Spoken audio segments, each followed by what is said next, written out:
Hi guys, today I will be sharing how to make Ube Boat Tart. For the tart recipe, we need 1 egg, half a teaspoon of salt, 100 grams of room temperature butter, 200 grams of plain flour, and 60 grams of icing sugar. In a bowl, beat the room temperature butter. You can use a whisk or an electric mixer if you have one.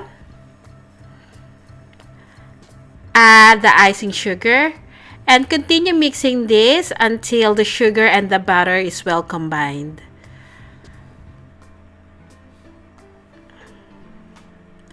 At this point, we can add the salt, mix, and then we can add the egg.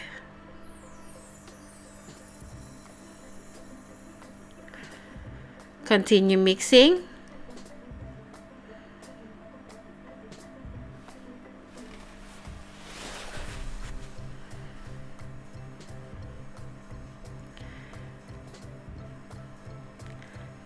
Now scrape down the side of the bowl before adding the plain flour.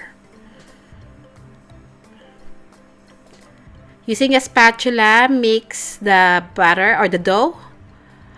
At this point, use your hands to lightly knead the dough until the dough comes together and form into a ball.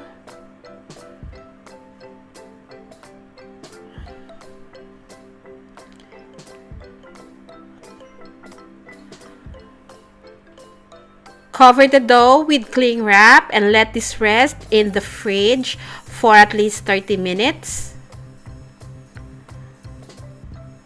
While the dough is resting, prepare the tartine. With a little bit of butter, using your finger, spread a little amount of butter into your tartine. Just like this.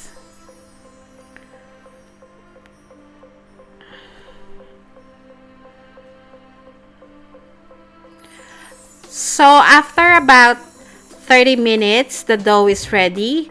I'm going to divide the dough 21 grams each. So I'm using a kitchen scale for this.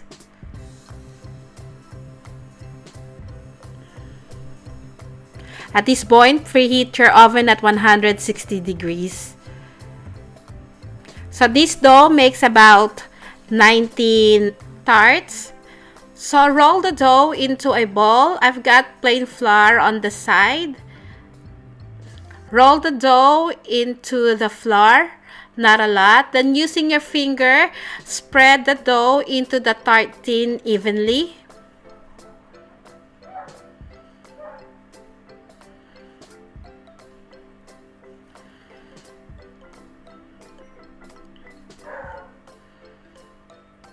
Just like this.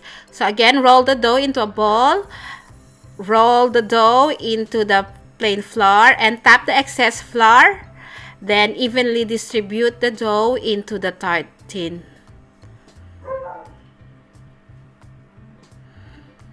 So continue doing this until you finish up with all the dough.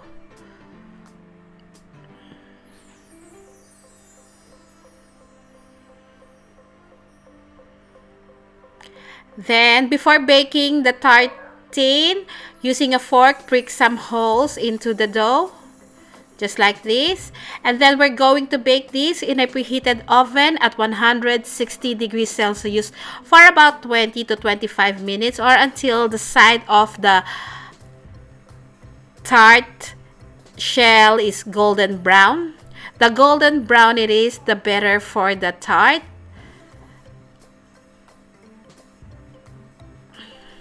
And this is what it looks like after baking. We're going to set this aside and we'll move on to the ube. For thing, so we need 1 cup of sugar. If you want to add gel food coloring or food coloring, I use 3 drops. 1 teaspoon of ube flavoring. 115 grams of powdered ube. 1 can of evaporated milk. And 1 can of coconut milk or coconut cream. So the steps is really easy. We're going to combine all the ingredients. So in a pot, heavy base saucepan or pot, combine the dehydrated ube, the evaporated milk, the coconut cream, the sugar, 1 teaspoon of ube flavoring, and if you want the color to be deep purple, add food coloring. I'm adding 3 drops, but this is optional. Mix, and then we're going to move on to a stove with the heat setting medium to high heat, and we're going to cook this until all the liquid evaporates.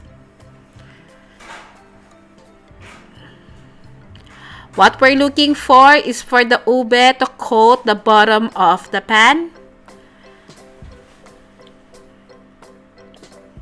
This is getting closer to the consistency that I'm looking for. Once you reach this texture, cook this for about 1 to 2 minutes, and then you can take this out of the heat. And this is now ready. I'm going to take this out of the heat. I'm going to let this cool down a little bit, and then I'm going to put this in a piping bag. So I put the ube into a piping bag, and then I'm using Wilton 1M tip. The ube here is still quite warm. The steam is still coming out.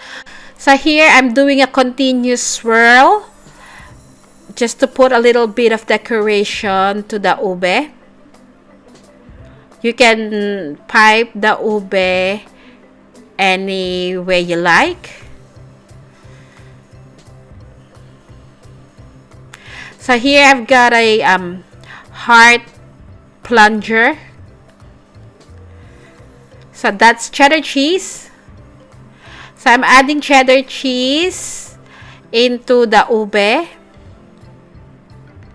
3 cheddar cheese hearts in each ube tart.